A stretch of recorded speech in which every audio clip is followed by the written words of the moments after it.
കഥ വെളിച്ചം. ഒരു ചെറിയ ഗ്രാമത്തിലെ സ്കൂളിലായിരുന്നു മാധവൻ മാഷ് പഠിപ്പിച്ചിരുന്നത്. അദ്ദേഹത്തിന് കുട്ടികളോട് വലിയ വാത്സല്യമായിരുന്നു.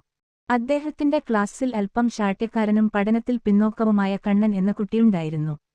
ഒരിക്കൽ ചിത്രരചനയുടെ പിരീഡിൽ എല്ലാവരും മനോഹരമായ പൂക്കളും വീടും വരക്കുമ്പോൾ കണ്ണൻ തന്റെ പേപ്പറിൽ കറുത്ത ചായം കൊണ്ട് വലിയൊരു വട്ടം മാത്രം വരച്ചു.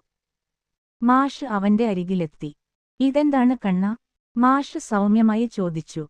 "ഇത് എന്റെ വീടാണ് മാഷേ. ഇതിനുള്ളിൽ വെളിച്ചമില്ല," കണ്ണൻ താഴ്ന്ന സ്വരത്തിൽ പറഞ്ഞു.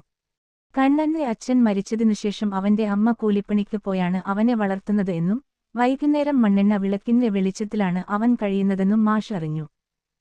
അവന്റെ മനസ്സിലെ ഇരുട്ടാണ് അവൻ ആ കടലാസിൽ വരച്ചിട്ടത്. പിറ്റേദിവസം മാഷ് ക്ലാസ്സിലെത്തിയത് ഒരു വലിയ പൊതിയുമായാണ്. അദ്ദേഹം അത് കണ്ണന് നൽകി. അതിലൊരു മനോഹരമായ ഒരു ടേബിൾ ലാമ്പും കുറെ പുതിയ നിറങ്ങളുമുണ്ടായിരുന്നു.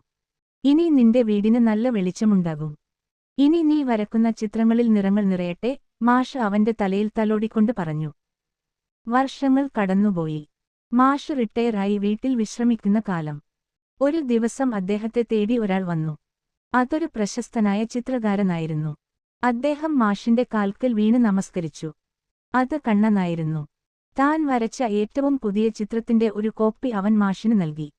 അതിൽ തെളിഞ്ഞ വെളിച്ചമുള്ള ഒരു കൊച്ചുവീടും അതിന്റെ ഉമ്മറത്ത് പുഞ്ചിരിച്ചു നിൽക്കുന്ന ഒരു അധ്യാപകനുമായിരുന്നു ഉണ്ടായിരുന്നത്. ഗുരു നൽകിയ ആ ചെറിയ വെളിച്ചമാണ് തന്റെ ജീവിതത്തിലെ ഇരുട്ടുകെട്ടിയതെന്ന് അവൻ നിറഞ്ഞ കണ്ണുകളോടെ പറഞ്ഞു.